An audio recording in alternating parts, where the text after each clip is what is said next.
Hello दोस्तों, ये average के प्रीवियस ईयर क्वेश्चन का पार्ट 2 है। पार्ट 1 मैंने करा दिया है। कल आपका पेपर है तो पेपर की तैयारी कैसी हुई है मुझे कमेंट में बताना। इस बार आप लोगों का कमेंट मुझे चाहिए। पहले क्वेश्चन से स्टार्ट करते हैं। पहले क्वेश्चन में कह रहा है कि 3 साल पहले जो है हस्बैंड वाइफ और चाइल्ड की एवरेज एज 26 साल थी, और फिर 5 साल पहले वाइफ और चाइल्ड की जो है एवरेज एज 20 साल थी। अब मुझे प्रेजेंट एज निकालनी है। प्रेजेंट एज निकालने के लिए जो है मुझे सब एज को जो है हस्बैंड वाइफ और चाइल्ड को प्रेजेंट बनाना है। प्रेजेंट में निकालने के लिए 3 साल पहले 26 एवरेज एज थी, तो तीन साल बाद जो है एवरेज एज जो होगी 26 में 3 ऐड कर देंगे 29 हो जाएगा, और 29 इंटू 3 कर देंगे तो ये टोटल एज आ जाएगी। मतलब इनकी प्रेजेंट टोटल एज जो है 87 है। यही हम लोग इसमें करेंगे कि 5 साल पहले जो एज थी, तो 5 साल बाद प्रेजेंट एज निकालने के लिए 20 में 5 ऐड कर देंगे 25 हो जाएगा। टोटल एज निकालने के लिए 25 इंटू 2 कर देंगे 50 हो जाएगा। ये प्रेजेंट टोटल एज आ गई। अब मेरे पास present total age husband wife और चाइल्ड की 87 है, वाइफ और चाइल्ड की 50 है, तो ये वाइफ और ये WWCC कैंसिल हो गया। हस्बैंड की मेरे पास 37 ईयर्स जो है ये प्रेजेंट एज आ गई। और मुझसे क्वेश्चन में हस्बैंड की एज पूछी थी। ये 37 आंसर आ गया, ये ऑप्शन में ये सही आंसर है। और ये क्वेश्चन जो है 2019 वाले पेपर में आया था।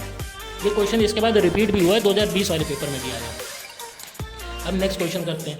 नेक्स्ट क्वेश्चन में कह रहा है कि 35 क्रमागत संख्याओं का एवरेज जो है एन दिया गया है। पहले 10 नंबर को हटा के और बाद के 10 नंबर को जोड़ के जो एवरेज हो रहा है वो चेंज हो रहा है एन से एम में। अब M square minus N square 600 मेरे पास दिया गया है, तो 3m एंड 5n का मुझे एवरेज निकालना है।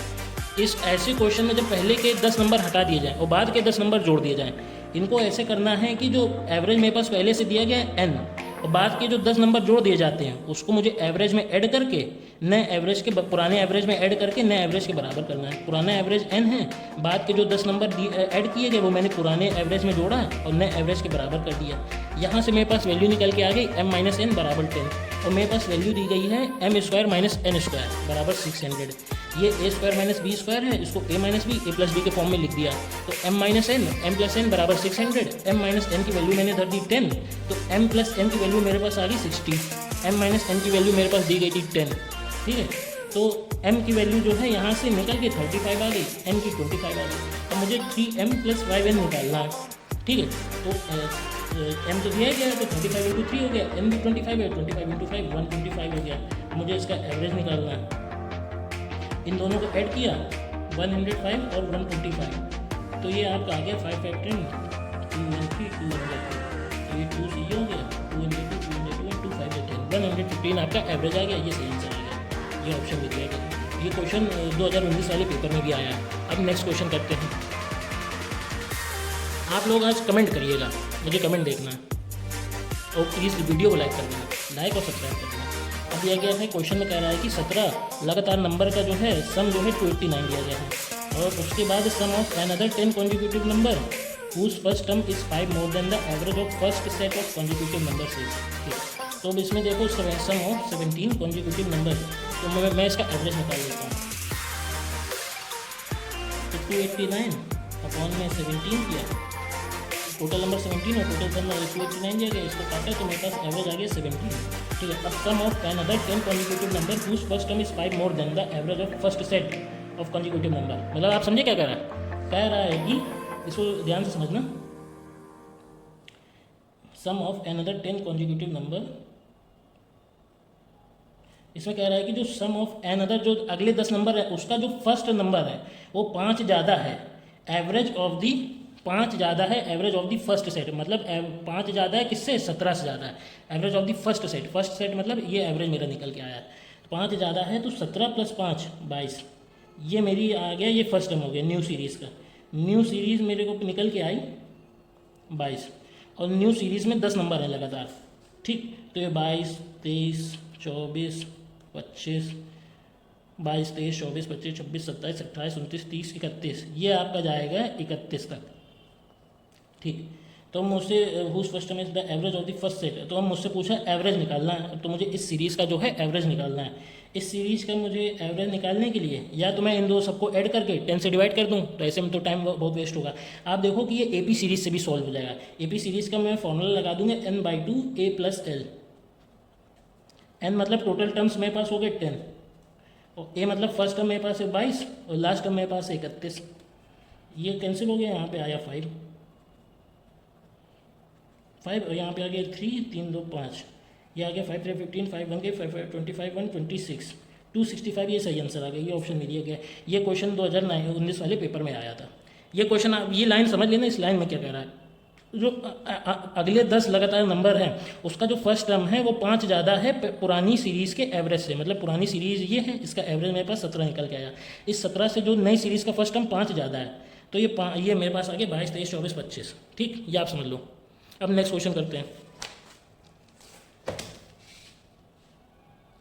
नेक्स्ट क्वेश्चन में कह रहा है कि there are 3 number, if the average of there are 3 number, if the average of any 2 of them is added to the third number, the sums obtained are 177 163 and 138. What is the average of the largest smallest given number? 3 number दिए गए, मैं 3 number मान लेता हूँ A B C. if the average of any 2 of them is added to the third number, मतलब ये तो मैंने 3 नंबर मान लिए, किसी भी 2 नंबर का एवरेज तीसरे नंबर में ऐड जब करते हैं तो मेरे पास ये निकल के आ रहा है 177। और मैंने यहाँ पे ऐड कर दिया B + C बाई 2, A में ऐड कर दिया तो 163 आया। ऐसे C + A बाई 2 कर दिया, ये B किया जो है 138 आया। ठीक, ये मुझको क्वेश्चन में बोला गया है। अब इसको देखो, इसका मैंने एलसीएम लिया तो A + B + 2C, 2 यहाँ पे उसमें गया, 2 7 14, 4 2 7 14 15 354, B + C + 2A, 2 3 6 2 6 12 2 1 20 2 3 326। ये आया C + A + 2B बराबर 2 8 16 6 2 3 6 1 7 2 2। ठीक, मेरे पास ये निकल के आया। मुझसे क्या पूछ रहा है, what is the average of the largest and the smallest of the given number. बड़े और छोटे नंबर का मुझे एवरेज निकालना है। ठीक है, तो अब इसमें हम लोग क्या कर सकते हैं, इसमें हम लोग ये कर सकते हैं कि A + B + 2C,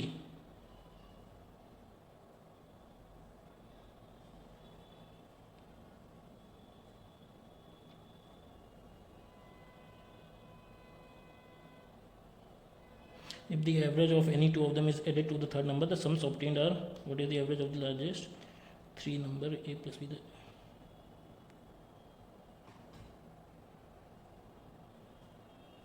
मुझे इसमें जो है इंडिविजुअल वैल्यू निकालनी है A + B + 2C की। A + B + C की वैल्यू निकाल ली। इनको देखिए, ये कर सकते हैं कि इनको मैंने जोड़ दिया। देखो ये ऐसे जुड़ जाएगा 2A 3A 4A, तो ऐसे ये हो जाएगा 4A + 4B + 4C। अब इनको आप जोड़ लो, 6 4 10 6 16 6 1 कैरी 5 1 6 2 8 8 7 15 5 1 कैरी 3 1 4 3 7 2 8 9 9 66। 4 यहाँ से कॉमन हो गया, A + B + C ये मेरे पास आ गया। 4 को डिवाइड किया, 4 2 जा 8 1 4 3 जा 12 3 4 9 जा 36। तो A + B + C मेरे पास 239 आ गया। ये मेरे पास 239 आ गया। तो अब ये देखो, मैं यहाँ पे कर रहा हूँ, जब इसको A + B + 2C बराबर और A + B + C इनको मैं माइनस करूँगा तो मेरे पास C की वैल्यू निकल आएगी। A और B से A B कट जाएंगे, 2C - C बचा C, तो मेरे पास C की वैल्यू निकल आएगी 354 - 239। तो ये मेरे पास क्या, ये मेरे पास आ गया 5 और यहाँ से 4 बचा, यहाँ बचा 1 और यहाँ बचा 1। C मेरे पास 115 आ गया। ऐसे मेरे पास B की वैल्यू आ जाएगी और ऐसे मेरे पास A की वैल्यू आ जाएगी, C B A। ठीक, C की वैल्यू मैंने यहाँ रख दी, C की वैल्यू मैंने 115 निकाल ली। C के बाद जो है A + B भी मेरे पास निकल आएगा। अब यहाँ से जो है B + C से B + इससे मैं जो है इसको माइनस कर दूंगा, BC से BC कट के 2A से 2A गया, A बचा। तो A की वैल्यू मेरे पास आ जाएगी 326 से वो माइनस किया 239, A की वैल्यू मेरे पास आ जाएगी 16 7 यहाँ पे बचा, यहाँ पे बचा मेरे पास 1 4 5 6 7 8 9 10 11 8 आया मेरे पास। अब यहाँ बचा 0 87, A की वैल्यू मेरे पास 87 आ गई। मेरे पास A की वैल्यू आ गई और ऐसे मैं जो है यहाँ से जो है B की वैल्यू निकाल लूँगा। यहाँ CS कट जाएगा, B बचा 276 से ये माइनस किया 10 11 12 13 14 15 16 7 आ गया मेरे पास। यहाँ पे बचा 6, तो यहाँ बचा 3, तो 37 ये आ गया। अब मेरे पास लार्जेस्ट और स्मॉलेस्ट वैल्यू का जो है मुझे एवरेज निकालना, 115 + 37 डिवाइडेड बाई 2, 7 5 12 7 5 12, 3 1 4 1 5, 152 डिवाइडेड बाई 2, 2 7 जा 14, 1 2 6 जा 12, 76। ये 76 सही आंसर आ जाएगा। इसमें आप समझ लो, ये जब मैंने क्वेश्चन निकाल ली तो इसके बाद मुझे इसको ऐड करना है। ये ऐड कर दिया, यहाँ से 4 कॉमन लिया, 4 से इसको काटा, 239 आ गया। अब बारी बारी से मैं इन सभी क्वेश्चन से इसको माइनस करके ए बी सी की वैल्यू निकाल लूँगा और फिर यहाँ से आंसर आ जाएगा। ठीक है, अब नेक्स्ट क्वेश्चन करते हैं। नेक्स्ट क्वेश्चन में कह रहा है कि out of the 5 subjects the average marks of Suman in first 3 subject was 81 and average marks in last subjects was 74। Third subject के मार्क्स 65 दिए गए हैं, तो मुझे एवरेज मार्क्स सारे सब्जेक्ट के निकालने हैं। तो देखिए, आउट ऑफ द 5 सब्जेक्ट्स, मैं 5 सब्जेक्ट मान ली A B C D E. The marks of Suman in first 3 subject was 81। The average marks first 3 में दिए गए हैं, तो टोटल मार्क्स कितने हो गए? 81 इंटू 3, 3 1 3, 3 8 24, ये टोटल मार्क्स हो गए। ये फर्स्ट 3 सब्जेक्ट्स के ए प्लस बी प्लस सी, ये टोटल मार्क्स हो गए, जिसमें मुझे सी दिया गया है 65। तो सी को मैंने माइनस करूँगा, मेरे पास ए प्लस बी की वैल्यू आ जाएगी 6 7 8 9 6 ये आ गया मेरे पास 8, यहाँ पे बचा 1, यहाँ पे बचा 3 7। ए प्लस बी की वैल्यू मेरे पास आ गई 178। ऐसे मुझे दिया गया था average marks in last 3 subjects was 74। Last 3 subjects में मेरे पास टोटल मार्क्स कितने आ जाएंगे? 74 into 3, 3 7 3 4 12 2 1 3 7 21 1 22। C plus D plus ई, मेरे पास टोटल मार्क्स आ गए 222। सी मेरे पास 65 है, डी प्लस ई की वैल्यू आ जाएगी, इसमें 65 माइनस करेंगे तो यहाँ पे आ जाएगा 7 5 12, यहाँ पे बचेगा 1, यहाँ पे बचेगा 11 6 5 11, 157। ए प्लस बी इतना आया, डी प्लस ई इतना आया 157। तो मुझसे पूछा है for marks in the third subject वो 65, डी प्लस ई मेरे पास 157 आ गया। ए प्लस बी मुझे टोटल सारे सब्जेक्ट्स के एवरेज मार्क्स निकालने हैं, तो 243 प्लस का 157 डिवाइडेड बाई 5, ये आपका आंसर आ गया। बिल्कुल ईजी सा क्वेश्चन था। 7 3 10, एक कैरी 5 4 9 10 0, एक कैरी 2 1 3 1 4, 5 8 जा 40, 80 इस क्वेश्चन का आंसर आ गया। ये आपके 2017 वाले पेपर में आया था। ठीक है, अगर आपको ये क्वेश्चन पसंद आया और मेरा समझाने का तरीका आया हो तो प्लीज़ कमेंट जरूर करना और लाइक ज़रूर करना। सब्सक्राइब ना करो पर कमेंट करो, मुझे समझ तो आए कि मेरा वीडियो कैसा लग रहा है आपको।